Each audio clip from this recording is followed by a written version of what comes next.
This is Eddie Hearn, Matchroom Boxing. You're watching Sporting Icons. You don't need to be anywhere else. Now, probably maybe a week ago or thereabouts, I gave you guys some thoughts on potential opponents for Anthony Joshua if Fury, Wilder, Dillian Whyte or Jarrell Miller didn't come off. And I gave you guys three names, two from China, one from Japan. And incidentally, or coincidentally even, Fujimoto from Japan, who has a record of 20 wins and 1 defeat, which did happen early on in his career, who is ranked in the top 10 of the WBO. So Joshua could actually fight Fujimoto as a voluntary at this stage right now. And as I said, even in that video, if Joshua was to go to China and take on maybe Zhilei Zhang, or go to Japan and take on Kyotaro Fujimoto, then you're talking stupid amounts of money.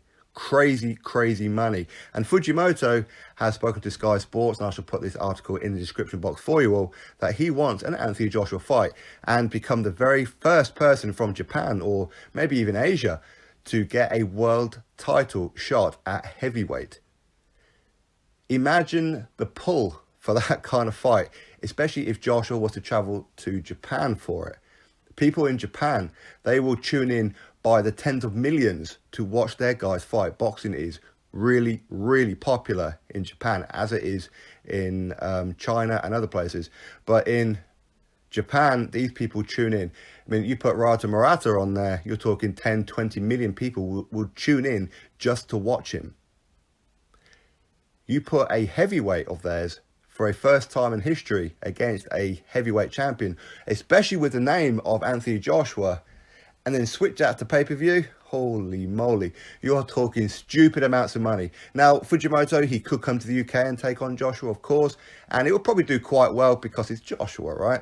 And of course, the viewing figures from Japan would do very well as well. But you put Joshua in a ring inside Japan against Fujimoto, it's stupid amounts of money. And I'll be very surprised if this fight hasn't been at least a consideration for Eddie Hearn. I'll be very surprised. Listen, I know he's got DAZN to think about, which is probably why they're looking at Miller, for Joshua to go to America and try and crack the market over there, or at least give DAZN a fight in the US with Joshua. But as I said, if he was to go to Japan, take on Zhilei Zhang, phenomenal money, and Fujimoto in Japan. And so these guys love combat sports.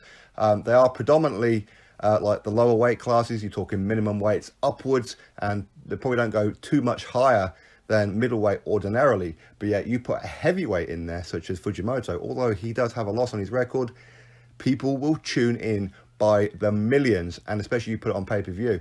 I mean, this is why the likes of Floyd Mayweather went over to Japan for that exhibition bout. Why? Because he got paid tens of millions just for a 3-rounder, which lasted 1 round.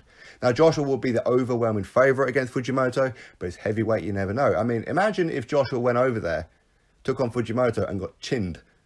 Imagine the reaction from Japan. Boxing will go through the roof. Absolutely through the roof. But even Joshua just going there and just fighting this guy, even if he was to blast him out in 1 or 2 rounds, it's stupid amounts of money. It really is. And as I said, I'm surprised. I would be very surprised if Eddie Hearn hasn't even given this fight any kind of consideration. But Fujimoto, he wants his title shot. He wants it soon. Of course, many people do as well. Because in his mind, he's 32 years old and opportunities don't come along too often. Now, there was talk about Fujimoto against Joseph Parker a little while ago. That fight, of course, didn't happen. But again, had Joseph Parker gone over there, it would have been mega money for Joseph Parker. So imagine you put the name Anthony Joshua, a unified heavyweight champion of the world, given an opportunity to a Japanese native. Stupid amounts of money. So anyway, the article is in the description where Fujimoto talks about it. As I said, he's a very eccentric character. You know, he will dye his hair pink, he will dye it blonde, he will dye it blue. So Fujimoto would sell the event very well. And this will be a mega event if it was to happen in Japan. I think that it will probably do better financially if the fight happens in Japan. But listen, we'll have to wait and see. And if Joshua does want to make that kind of money against the likes of Fujimoto, where in reality he should win quite comfortably, but listen, you never know.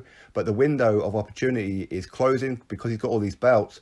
Mandatories are going to start piling up soon. So if he's struggling with getting the Miller fight over the line, he really does need to look at a Fujimoto in Japan or a Zili Zhang over in China. But anyway, so article in the description box. Go give it a read for yourself and come to your own thoughts. Would you be interested in watching this fight? Do you think Joshua should go to Japan? Do you think Fujimoto should come to the UK or whatever? Okay, so anyway, catch you all on the next video. Subscribe.